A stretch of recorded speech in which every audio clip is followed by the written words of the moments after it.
আজকে HTML ছোট্ট একটা বিষয় নিয়ে আলোচনা করব।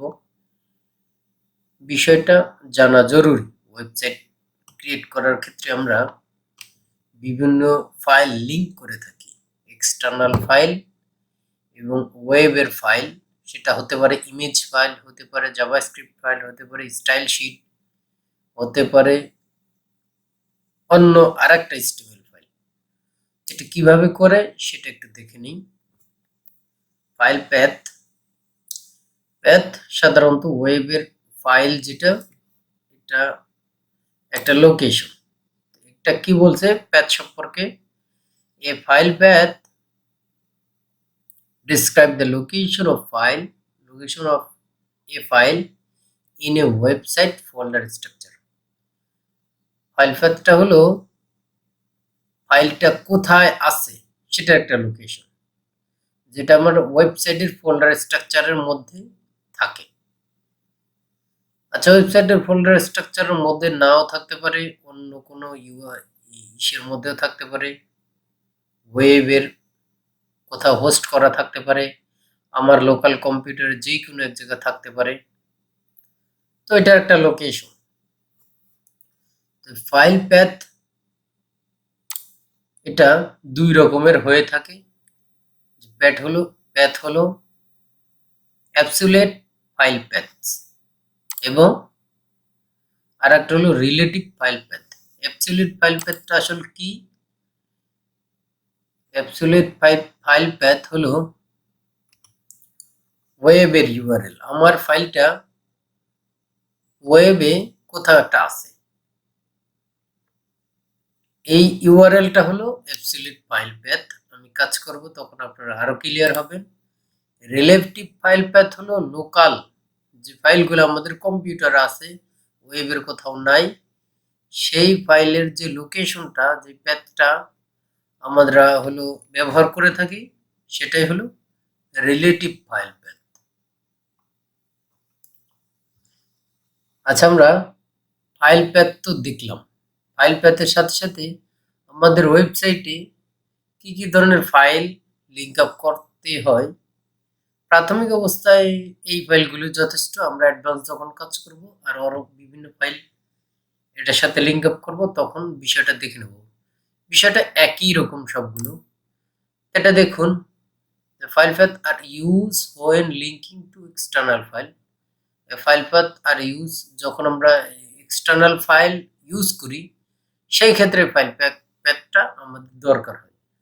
এটা কোন কোন ফাইলের ক্ষেত্রে আমরা ব্যবহার করতে পারবো? ওয়েব পেজ, যে কোনো ধরনের ওয়েব পেজ, HTML ফাইল বা যে কোনো HTML ফাইল হতে পারে বা অন্য কোনো ওয়েবসাইটও হতে পারে, ওয়েবসাইটের পেজও হতে পারে। এইটা আমাদের এখানে লিঙ্ক আপ করতে হয়। লিঙ্ক আপ করা যায় HTML আমাদের ফাইলের সাথে, ওয়েবসাইটের সাথে। দেন ইমেজেস, এর আগে আপনারা ইমেজের ব্যবহার যেহেতু দেখেছেন, এই বিষয়টা জানেন। একটা স্টাইল শিট, এটাও আমরা ব্যবহার করেছি। জাভাস্ক্রিপ্ট, এটা আমরা ইন্টারনালি ব্যবহার করেছি, বাট এক্সটার্নাল কোনো ফাইল হিসেবে ব্যবহার করিনি। এই সিস্টেম একই। চলুন কাজ করতে করতে দেখে নিই। আমি ফাইল প্যাথ নামে একটা ব্রাঞ্চ ক্রিয়েট করলাম এবং চেক আউট করে ওই ব্রাঞ্চের মধ্যে আমি শিফট হয়ে গেলাম। দেন আমাদের এখন যেটা করতে হবে, আমাদের ফাইলটা ভিএস কোডে ওপেন করতে হবে। আমি শুধুমাত্র ভিএস কোডে আমাদের যে কাজ করি প্রত্যেক দিন, এই প্রজেক্টটা ওপেন করে রেখেছি। আমি গো লাইভে চলে গেলাম। দেখুন, আমাদের প্রিভিয়াস যে পর্বগুলো, ওই পর্বের যে কাজগুলো করেছিলাম সেটা কিন্তু চলে আসছে। আমরা জাভাস্ক্রিপ্টের ম্যাজিক দেখছিলাম, মোবাইলটা ল্যাপটপ হয়ে যাচ্ছে। এই কাজগুলো কিন্তু অলরেডি আছে।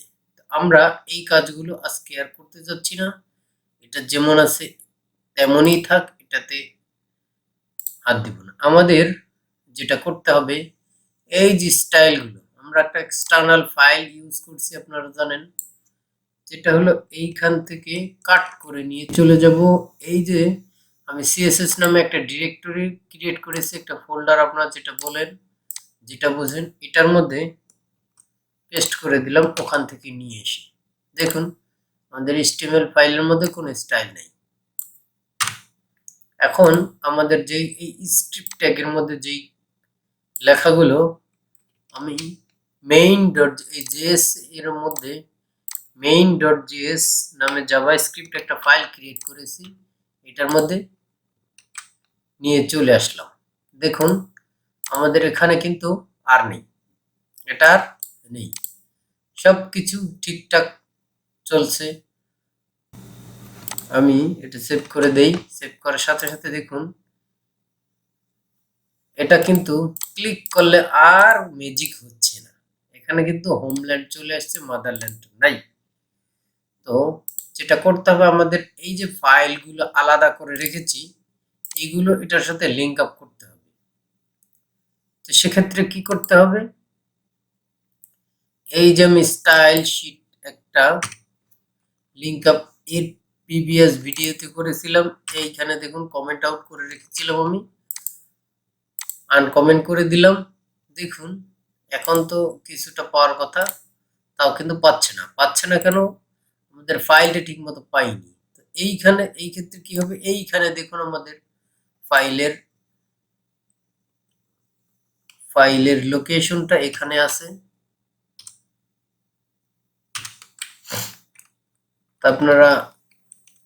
আপনাদের জন্য আমি একটু জুম করে নিলাম। এখন যেটা করতে হবে আমাদের লোকাল ফাইল যেভাবে কাজ করে রিলেটিভ প্যাথ, সেটা হলো আমি এইখানে আমার ফাইলটা HTML ফাইলটা এখানে একদম রুটে আছে, এখান থেকে একটা স্ল্যাশ দিলাম। স্ল্যাশ দেওয়ার সাথে সাথে দেখুন আমার এইখান থেকে CSS ফোল্ডারটা দেখাচ্ছে, এটা ক্লিক করলাম। ক্লিক করার সাথে সাথে দেখুন style.css দেখাচ্ছে। এখানে এটা তো কাজ করবে না, কারণ কি আমরা এর প্রিভিয়াস ভিডিওতে এটার কিছু মাতব্বরি করেছিলাম। তো এর মধ্যে আমি একটা কাজ করি, এইটার যে ফন্ট ক্লাসটা এইটা যে কোনো একটা এলিমেন্টের মধ্যে ব্যবহার করি। আমি এইখানে ব্যবহার করি এই যে লাল সবুজের বাংলাদেশ, এখানে ব্যবহার করি ক্লাস নামে।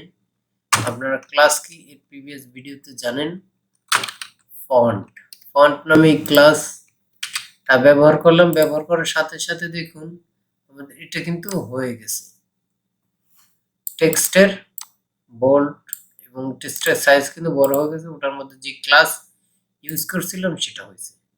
এখন কিন্তু আমাদের এইটা এই সিএসএসটা কিন্তু এক্সটার্নালি পাচ্ছে, সিএসএস এর কাজ এই দেখুন এখানে যা যা আছে পাচ্ছে। আমি যদি চাচ্ছি যে আমার কালারটাও এটা ব্যবহার করব, আপনারা জানেন একই অ্যাট্রিবিউট ক্লাস অ্যাট্রিবিউটের মধ্যে মাল্টিপল ক্লাস ব্যবহার করা যায়। তো সেক্ষেত্রে আমি এটাকে কালার নামে ওই ক্লাসটা ইউজ করলাম। দেখুন এখানে রেড হয়ে গেছে, লালে লাল, ওকে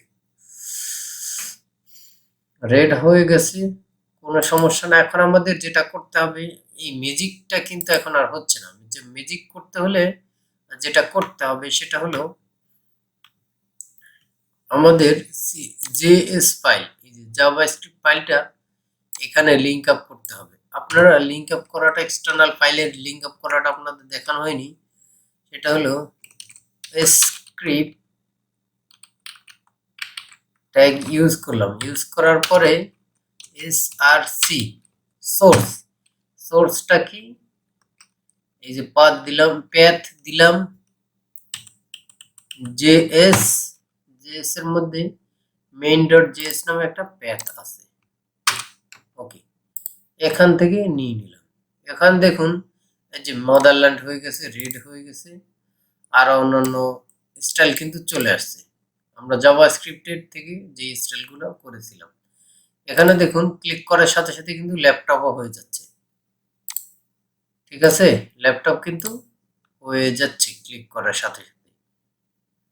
এইটাই হলো আমাদের রিলেটিভ পাথ। এখন অ্যাবসলিউট পাথ বলতে আমরা কোনটা বুঝি, আপনারা প্রিভিয়াস ভিডিওগুলোতে দেখেছেন আমি আমার যে পোর্টফোলিও ওয়েবসাইটটা দিয়ে আপনাদের দেখাইছিলাম। এখানে দেখুন এইটা আমার ছবিটা এখানে ক্লিক করে ধরে ওপেন নিউ ইমেজ, এখান থেকে এই দেখেন এইটা একটা ইউআরএল, এটা কিন্তু আমার ওয়েবে আছে, এটা কিন্তু লোকাল ফাইলে না। এটা কপি করে নিলাম, কপি করে নিয়ে ইমেজটা আমি এখানে দেখাতে চাচ্ছি। আচ্ছা, এটা বাটন থাক, নিচে দেখাই ইমেজ, ইমেজের সোর্সে এইটা, এই যে এইচটিটিপি দিয়ে লেখা ওয়েবের যে ইউআরএলটা, এটাই হলো আমাদের অ্যাবসলিউট পাথ। এটা হয়ে গেছে, কোনো প্রবলেম নয়। এইখানে দেখুন আমার ইমেজটা কিন্তু চলে আসছে, এইটা কিন্তু আমার লোকাল ইমেজ, এখানে কিন্তু আমার রিলেটিভ প্যাথে ইমেজটা পাচ্ছে এখান থেকে, বাট এইটা আমার অ্যাবসলিউট প্যাথ থেকে আসছে, এটা আমার হলো ওয়েবের একটা ইমেজ। এটা হলো আমাদের অ্যাবসলিউট প্যাথ, রিলেটিভ প্যাথের ছোট্ট একটা আলোচনা করা হলো বিষয়গুলো নিয়ে। এই বিষয় নিয়ে আমরা কাজ করতে করতে আরো বিষয়টা কনসেপ্টটা ক্লিয়ার হবে, কোনো ব্যাপার না। তো এই বিষয়, এই পর্বে আমরা যেটা শিখলাম সেটা হলো প্রত্যেকটা ফাইলের, প্রত্যেকটা ওয়েবসাইটে দুই ধরনের প্যাথ ব্যবহার করা হয়, সেটা হলো অ্যাবসলিউট প্যাথ একটা, রিলেটিভ প্যাথ একটা। অ্যাবসলিউট প্যাথ কোনটা? যেটা ওয়েবের ইউআরএল, ওয়েবে যেই জিনিসটা এক্সিস্টিং আছে, কোনো একটা ফাইল হতে পারে, ইমেজ হতে পারে, ভিডিও, অডিও, যাই বলে না কেন, ওইটার একটা ইউআরএল নিয়ে এসে এখানে দিলাম, এটা হলো অ্যাবসলিউট পাথ। রিলেটিভ প্যাথ কোনটা? আমাদের লোকাল কম্পিউটার আছে, সে যেখানেই হোক না কেন, ওর লোকেশনটা আমি এখানে কানেক্ট করে দিলে ওইটা আমার ওয়েব পেজে দেখায়, ওয়েবসাইটে দেখায়, এটা হলো absolute path, sorry relative path. ধন্যবাদ, আজকে এই পর্যন্ত। আল্লাহ হাফিজ।